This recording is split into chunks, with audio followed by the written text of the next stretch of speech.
around December, I heard Rafiel was coming out of retirement. He was fighting one of his old students. It was a vendetta. And I went out there to film him, and I saw all the techniques he was doing, and I couldn't help but notice as he was doing them that they were sloppy. That's a generous way of saying it. This is what I shot for King of the Cage right before Rafiel's fight. This is him hitting the pads.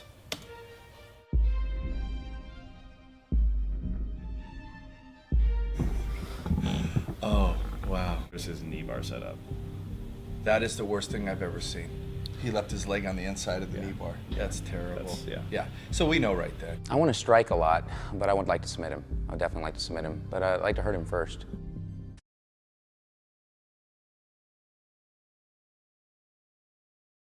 When the Ultimate Fighting Championship first debuted in 1993, it achieved an unprecedented amount of success for a pay-per-view exclusive event. Although frequently criticized by the media for its perceived excessive violence, the promotion was able to flourish early on because so many people were just curious to see what all the damn hype was about.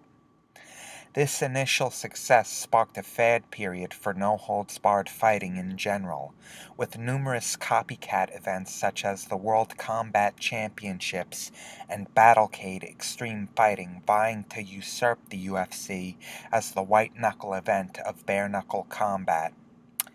For a fleeting moment, it appeared to some people that mixed martial arts might actually become a major sport in the United States.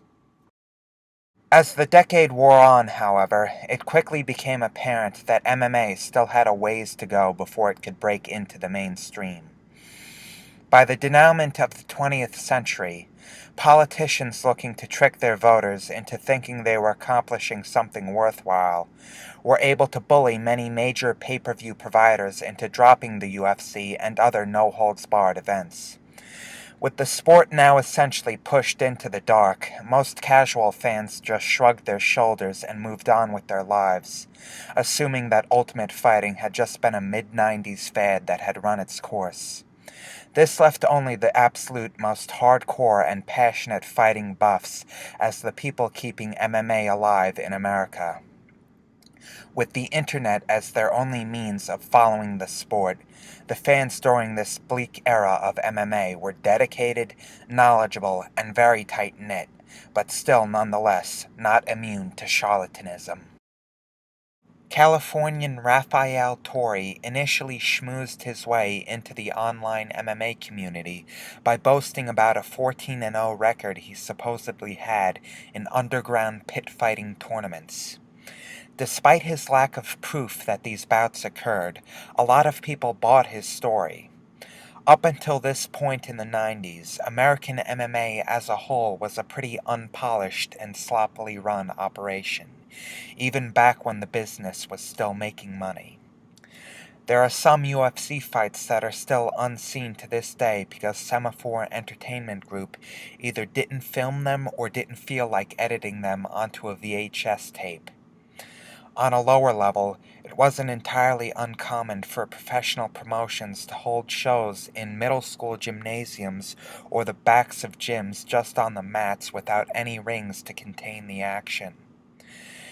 The idea that a dude could have 14 fights that nobody saw or recorded was not that hard to believe. Once he had the fighting community's attention, he began to dazzle them with yarns about himself and his background. Claiming to be an ex-Navy SEAL with a Brazilian father who trained him in jiu-jitsu since he was a child, Torre would thoroughly impress both the MMA world and even some mainstream newspapers with tales of his underground fighting adventures. So popular he became that he would actually catch the attention of Arab Sheikh Tahnoun bin Zayed Al Nahyan and earn himself an invitation to the inaugural Abu Dhabi Combat Club World Championships in 1998, the event that kicked off the modern era of submission grappling.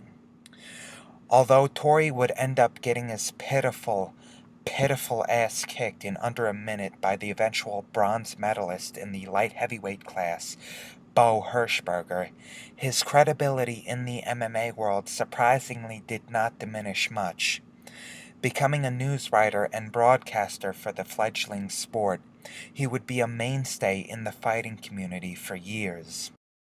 In 2001, while still working as a journalist, Torre would make the inexplicable decision to come out of retirement and actually fight in a professional MMA bout.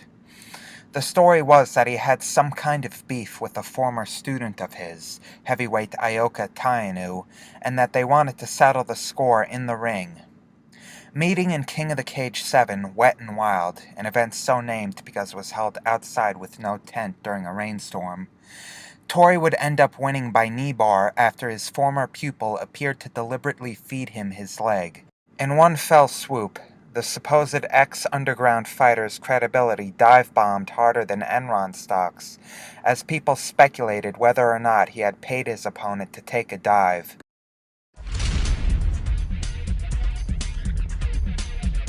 We're here with Rafiel Torre. Rafiel, now is the grudge put to rest? Yes, it's totally done. He hit me hard, and I got him back a little bit too, so I think we're even. Okay, so now, are you going to continue in mixed martial arts, or will you now retire again? Hell no, these young guys coming up hit too damn hard, they're too fast, they train too much, I'm too old.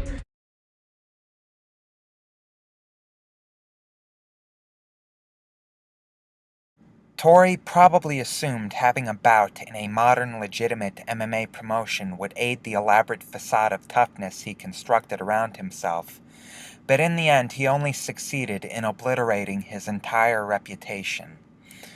After the Tainu fight, his lies began to rapidly unravel, and the truth finally started coming out. The 14 underground fights he claimed he had never really happened. He didn't have an extensive pedigree of training. He wasn't an ex-Navy SEAL, and hell, he wasn't even Brazilian. It turned out his real name was Ralph Bartle. After all this shit came to light, the dude naturally disappeared from the MMA scene faster than a cheetah with a firecracker up his ass. The story does not end there, though. Later on, after supposedly meeting a woman named Angelina Richards during an orgy, Torre decided that he was in love and hatched a ploy to murder her husband so the two could elope and live happily ever after off the man's life insurance policy.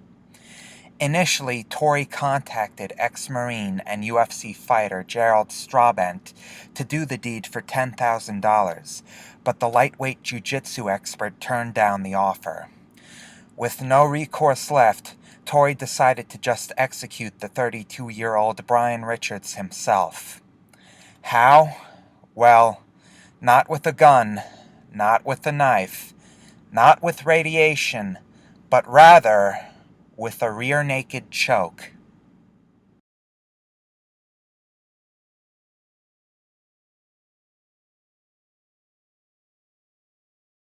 After getting the tap from Richards and cleverly hiding his body right in the middle of a supermarket parking lot, Torre would next attempt to initiate the cover-up phase of his ingenious murder plot. Contacting Gerald Strabent again, he tried to convince the UFC fighter to provide him with an alibi, claiming he was forced to kill Richards in self-defense. Having been previously offered $10,000 by Torre to commit this very murder, Strabent was naturally quite suspicious about this whole situation. The events from here on out proceed more or less how you would expect. In 2005, after extensive testimony from Strabent, Torre was convicted to life imprisonment for the murder of Brian Richards. As of 2017, the entirety of his incarceration has been spent being raped in his cell by Dan Severn. Overall, I think there are two big takeaways we can glean from this story. Number one, even savvy, knowledgeable people can still be fooled by a bullshit artist in the right circumstances. And number two, people who deceive and manipulate others for a living should always be approached with caution. When we're talking about a pasty-faced goofball like Ashita Kim, it might seem like most of these frauds are just harmless retards. But the truth of the matter is that they can all be potentially dangerous. When a person is willing to do shitty, unscrupulous things for his own benefit, you can never really guess the limits of what he's truly capable of.